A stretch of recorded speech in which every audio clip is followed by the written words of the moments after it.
union in the country.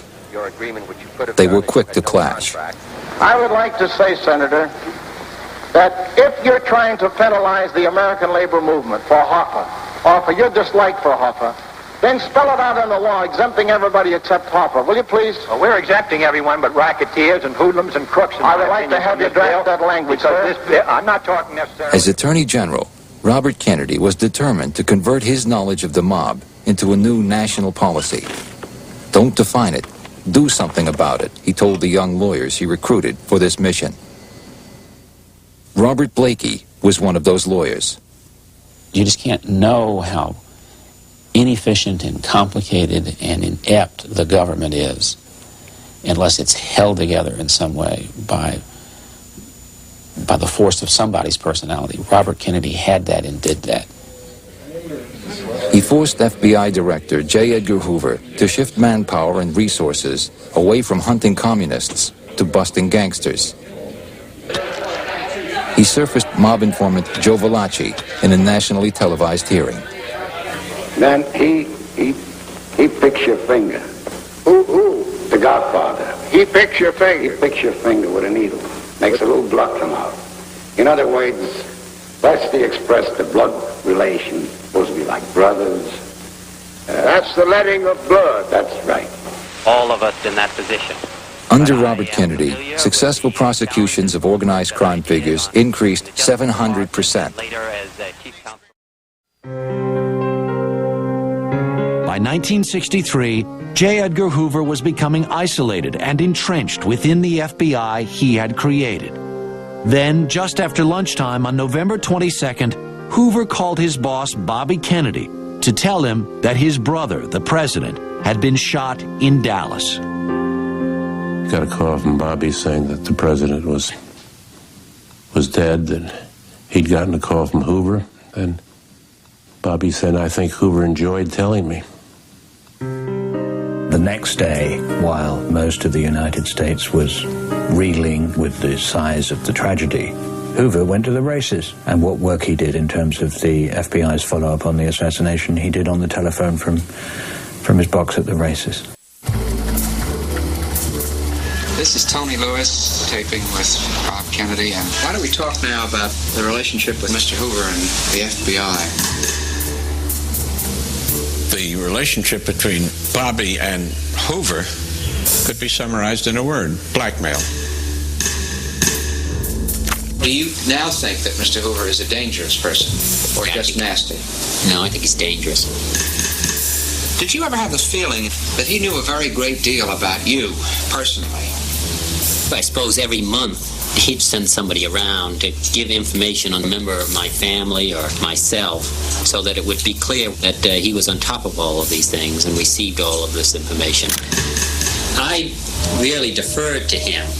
I made it real effort because I knew that he didn't like me. He is rather a psycho, and I used to keep his ego up. We used to arrange for him every 2 or 3 months, go over and have lunch alone with the president. I made a fuss over him. When I say blackmail, I had in mind also Hoover's knowledge of President Kennedy's trysts, shall we say. And he, I think, made it very plain to Robert Kennedy that he knew all about it. And Kennedy knew that Hoover would not hesitate to use it against his brother. I remember one occasion he said that my brother and I had a group of girls on the 12th floor of the LaSalle Hotel, and that the president used to go over there once a week and have the place surrounded by Secret Service people and then go up and have assignations. And a lot of it was so far-fetched. I mean, it was ridiculous on the face of it. Now, more with G. Gordon Liddy. Mr. Hoover would send someone such as I up to Capitol Hill to knock on the senator's door, to apologize for the intrusion on his privacy from Mr. Hoover, and to assure him that Mr. Hoover had seen to it that that bit of information had been removed from the files, and say that Mr. Hoover counsels you, sir, with all due respect, that if we could stumble upon this, so too might your political enemies. Then the fellow would sort of wipe his brow, thank Mr. Hoover, and I would return. We do know from other congressmen and senators that have been through this that he'd always say, don't worry, I know about it, but you're okay. I think it was subtle blackmail, and they did too. One of the reasons I think Hoover stayed on years after the civil service rules said he should retire is that I think a lot of presidents were afraid to drop the hammer on him. Presidents went to him before they were elected to pledge that they would keep him in office. Democrats went to him, Republicans went to him. They had conferences.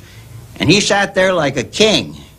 And the next president was saying, yes, if I'm elected, I'll keep you in office, period. In the 1950s, a man who would be president was apparently having an affair with a young woman in this Washington townhouse. Inevitably, a photograph of the man leaving in the early morning found its way into Hoover's growing file on Senator John F. Kennedy. The day after he was elected president, John Kennedy reappointed J. Edgar Hoover as director of the FBI. Hoover's immediate boss would be Robert Kennedy, an attorney general determined to crack down on organized crime. When Robert Kennedy became the Attorney General of the United States, we had an intensified investigation of organized crime. The FBI agents who were interested in organized crime have been working very hard, thought they had died and went to heaven when Robert Kennedy became the Attorney General. Hoover wanted no part in Robert Kennedy's war on organized crime. The FBI director fought back with the weapon he knew best. Hoover was such a power at that time that he would actually send memos to the Attorney General and saying, I thought you'd be interested knowing that your brother, the president, had such and such a girlfriend, etc., etc. Yeah. One such girlfriend was Judith Exner, then Judith Campbell.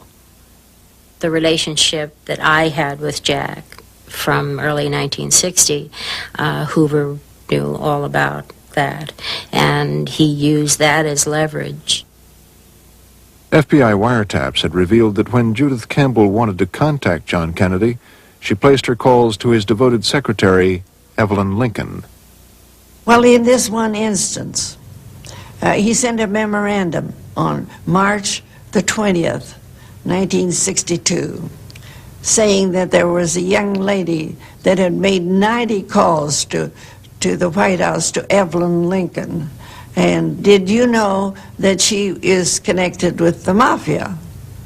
And he would have an appointment. Ironically, the wiretaps that Robert Kennedy had forced Hoover to place on mafiosi like Sam Giancana's henchman, Johnny Roselli, revealed that both men knew Judith Campbell. So they arranged a luncheon day, March 22nd, 1962, at which time they discussed the telephone calls. And during that meeting, he let him know face to face that he knew about Jack's relationship with me. Right after the meeting, Jack called me. He was furious because in his eyes he felt that he just couldn't believe that Hoover would have the audacity to do this face to face and, in a sense, try to threaten him. Hoover's files may have helped him keep his job, but nothing could stop Bobby Kennedy's war on the mafia, and by now, even Hoover had been forced to do something about it. Lyndon Johnson and J. Edgar Hoover, over many years, had an unusually close personal and professional relationship. And it all had to do with Hoover's power and Johnson's power. It was no surprise that President Johnson reappointed Hoover. What has not been known is the part Hoover may have played in Johnson becoming president at all. This part of Hoover's secret history goes back to the 1960 Democratic Convention, when Kennedy and Johnson were both seeking the nomination. Kennedy joked that Johnson should remain a senator. So I come to you today, full of admiration for Senator Johnson, full of affection for him, strongly in support of him for majority leader, and I'm confident that in that position, we're all going to be able to work together. Thank you. Behind the smiles, it was an intense fight. But Johnson enjoyed the secret support of J. Edgar Hoover and his files. Lyndon Johnson told me that J. Edgar Hoover loathed and despised both Bobby Kennedy and President Kennedy, and that J. Edgar Hoover had extensive files on President Kennedy's womanizing. When Kennedy won the nomination, he surprised almost everyone by asking Johnson to be vice president. Until now, history has recorded that Kennedy only made the offer as a goodwill gesture and was shocked